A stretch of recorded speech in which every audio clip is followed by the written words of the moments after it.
yo, me too. I'm included. Like I remember one award I won, and whenever I see that clip, I'm so embarrassed because I went up there and I was like, yo, we get money, nigga. We get money. Fuck that.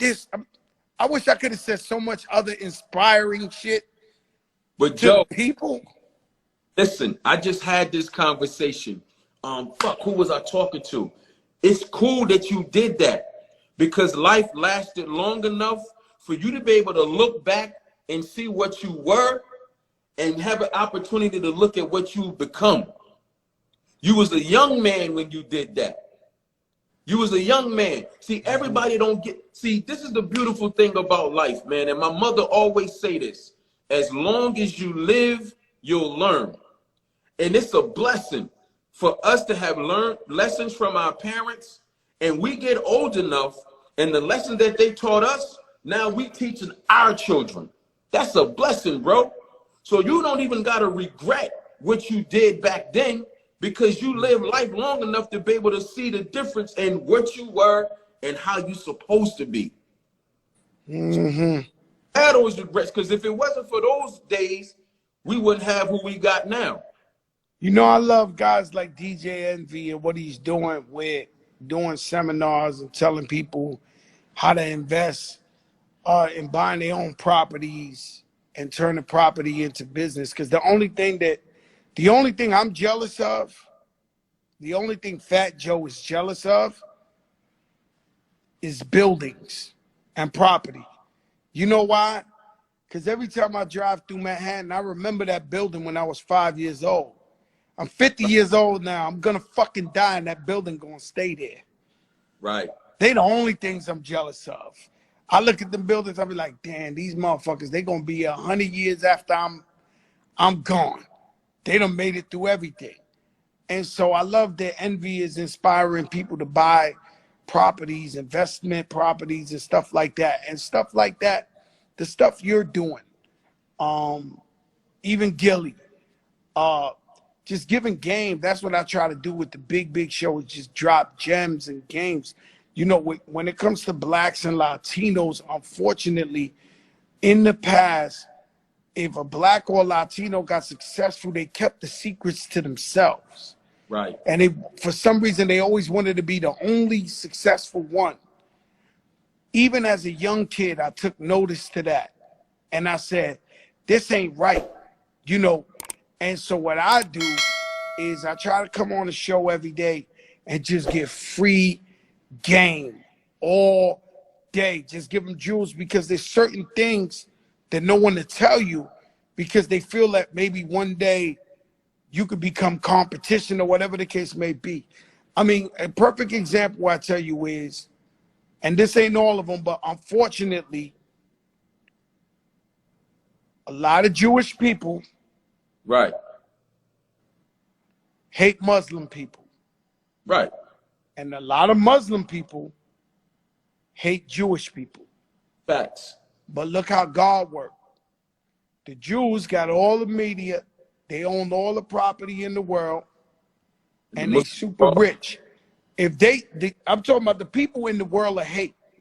If they could stop the Muslims from ever eating in their life, they would. But look at what God do for the Muslims. He give them all the oil and all the gas. So if you want to fly your plane, nigga, you better come buy that shit over here. And so the balance, and so what I never understood about blacks and Latinos is almost like when you were a little kid and you got your ball and you don't want nobody to play. You want all your friends to be there, but you're mine, my ball, my ball, my ball.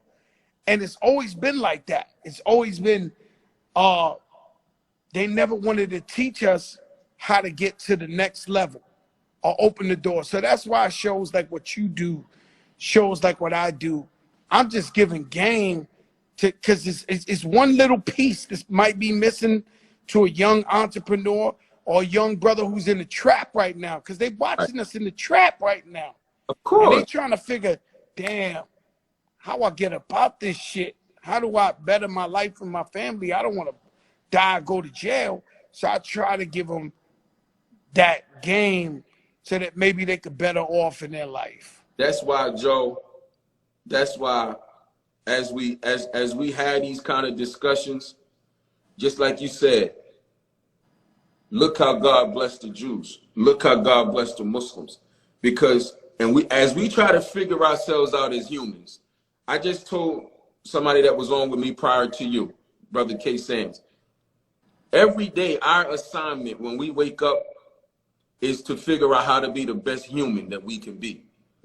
That's the daily assignment for everybody. Because when you think about it, everything in creation, birds, bees, dogs, cats, trees, the ocean, every single thing in creation does exactly what God created it to do, except us. That God created, it does what God created it to do, except So us. what do you think? Why is that? Why do you think is that, Shabazz? That's because we were created perfectly imperfect. So he knew what he was doing with his infinite wisdom. The people who act the way they act is the reason why we have the ecosystem.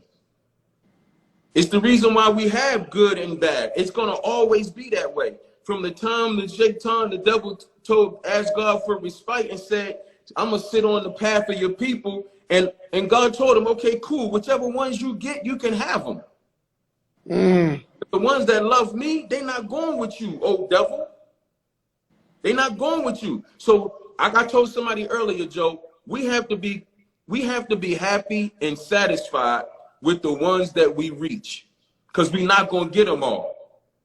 And I tell you an analogy that I used earlier when I was on the Clubhouse call. Your show, and besides any of your family members or your close friends, you've done thousands of shows throughout your life. When did you ever pick up your phone and call any of your fans and say, hey, can you come to the Fat Joe show tonight? Never. Your fans came to your show because that's where they wanted to be. So I'm giving out this game. The people who want it and they hear it and they want it, they gonna gravitate to it because it's what they want. We don't gotta force it on nobody, crack. We don't gotta force it on nobody. And that's why when you do the big show every day, and I do what I do every day, Gilly, Wallow, Tony Lewis, my song, everybody that do what they do every day, some of us are reaching different people in different parts of the world. So our jobs are being done.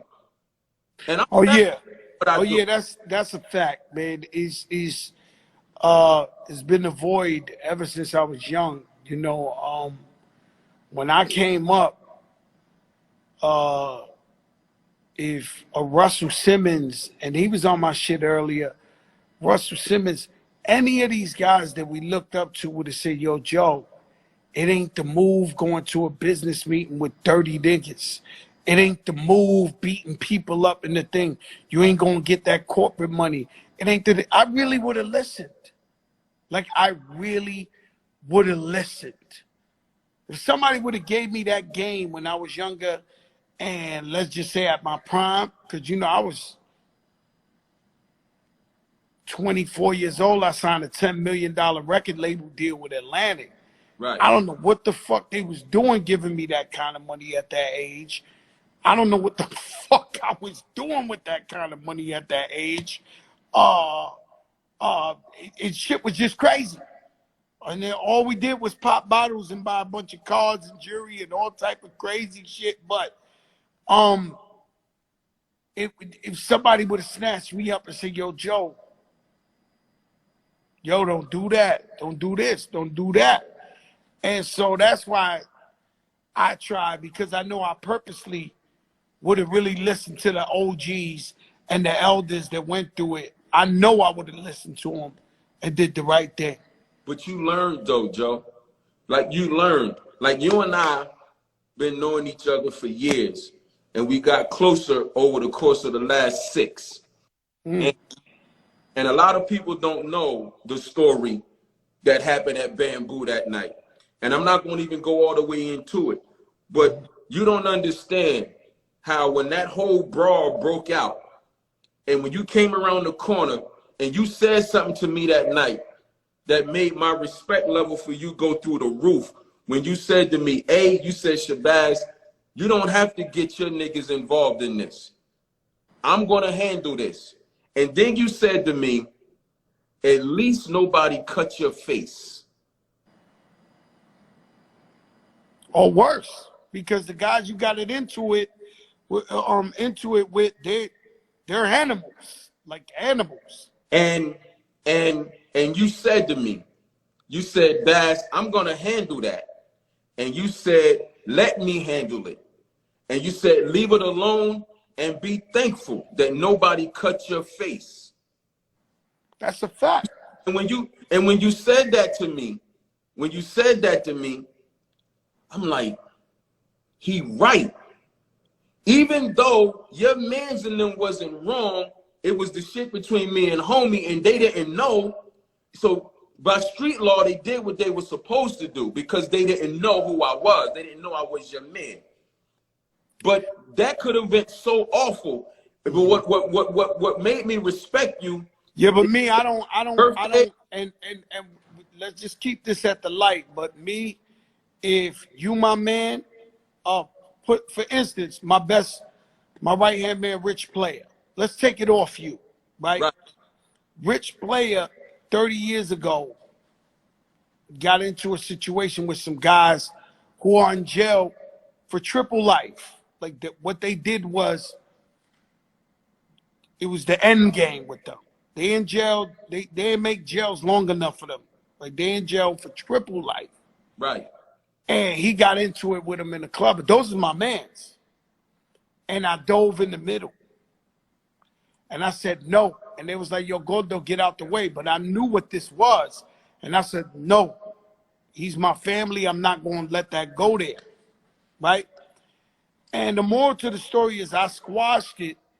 They eventually became best friends with Rich Player because they realized, yo, if Joe gonna jump in the middle for this guy got to be a great guy.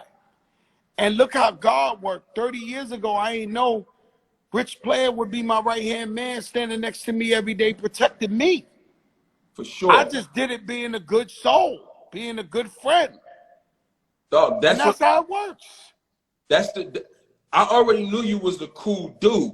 We already had a mutual respect. But that night, like, you did way more than what you had. That's the night that I knew you looked at me as a friend.